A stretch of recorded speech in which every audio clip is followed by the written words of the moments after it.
And should I tell them what happens next, Scott? That's, yeah, go ahead. Why not?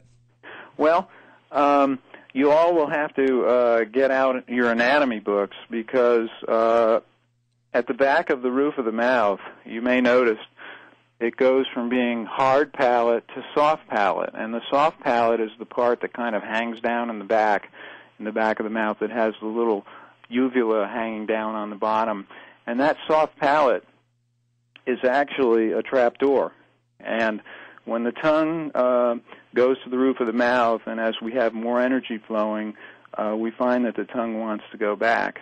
And what will happen eventually is that the tongue will go behind the soft palate and up into the nasal pharynx, which is a large cavity in the center of the head above the back of the throat. And probably not too many people are aware of this, but there is a large cavity in the center of the head that goes up from the back of the mouth behind the soft palate. And when the tongue finds its way up in there, it's a very advanced practice. It's called Kichari Mudra. We call it Stage 2 in AYP, where Stage 1 is where the tongue just goes to the roof of the mouth. And when it goes to Stage 2, you're up into the nasal pharynx. And there are very, very sensitive tissues up there that connect directly to the spinal nerve and all the way down to the root at the perineum.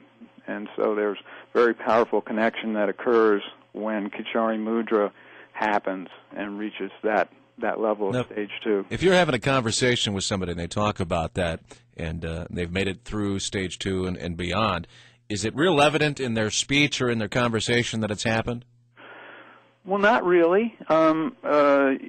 You don't become a different person when you're doing higher stages of Kichari. You generally find a lot more ecstatic energy in the body and more peace and more integration. So the conduct that you would see in a person practicing Kichari would be not much different than someone who's practicing deep meditation and spinal breathing and doing a set of asanas. It's just like the next level. So, but there are more levels after that. So it's just another step, and in the progression in the AYP Easy Lessons for Ecstatic Living book, I call Kichari a giant leap for humankind, kind of picking up on Neil Armstrong's statement. It is a giant leap because it really takes us to guaranteed ecstatic conductivity, if you will. But it's not that big of a leap either because you're talking about going about 1 or 2 centimeters from where you are right now with your tongue. So you can imagine people right now going, oh, trying to feel where everything is. Yeah, and I can't do it justice in such a short conversation. For those who are really interested in it, I'd suggest either reading the Asanas, Mudras, and Bandhas book, or the Easy Lessons for Ecstatic Living textbook, where there's detailed discussion on it in there. One of the things that's very important in taking on these mudras and bandhas is self-pacing, because each one that we take on is going to increase the energy flow inside us. And with spinal breathing and deep meditation, we can balance a lot of this energy, but if we overdo it, and if we've got our foot pushed down on the gas pedal too hard, the engine will respond. We can end up with excess energy running around in the body, and there are ways to deal with that. Yeah, but it's not a very pleasant experience, and there's horrible, quote, horror stories all over the Internet about that sort of situation, and that's, my guess, is one of the reasons that you put together your practices the way that you have is to help people avoid that situation.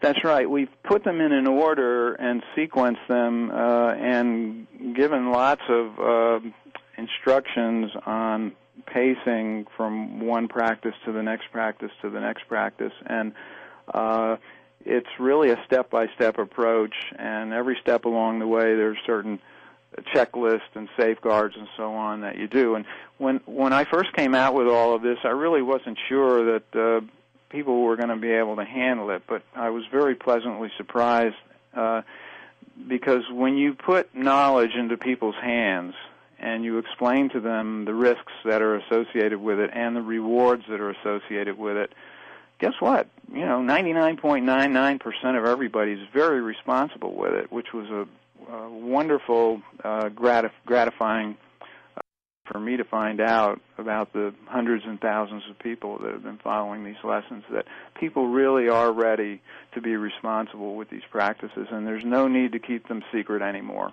Advanced Yoga Practices is the website. Our telephone number here is 877-345-3779. Our guest is Yogani, and we'll take a break and wrap things up for this evening on Yoga, the Other 98%, on 1360thesource.com. Well, hello there, 1360thesource.com. Yogani, our guest from advancedyogapractices.com. Tonight, it's Asanas, Mudras, and Bandhas, and John from California is on with a question. Go ahead, fire it away to Yogani. Yes, hi, Yogani. Again, a great program. I appreciate your books and your work, very clear. The question is there any combination of practices that you would particularly recommend to focus on very deep tensions or not? Well, I actually call them granthis or knots, energy blockages. Yeah. Well, usually those tend to be in the three areas we mentioned early on, in the pelvic area, in the abdominal area, or up around the throat area.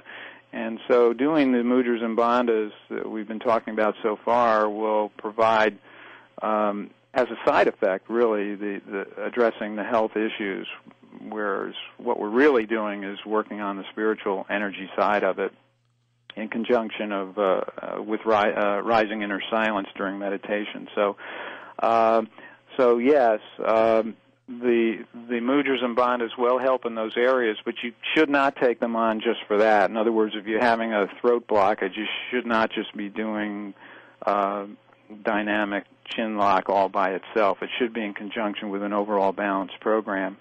And speaking of that, we're really trying to cover an awful lot here, but I did want to mention that the abdominal lock we use in the asana routine primarily.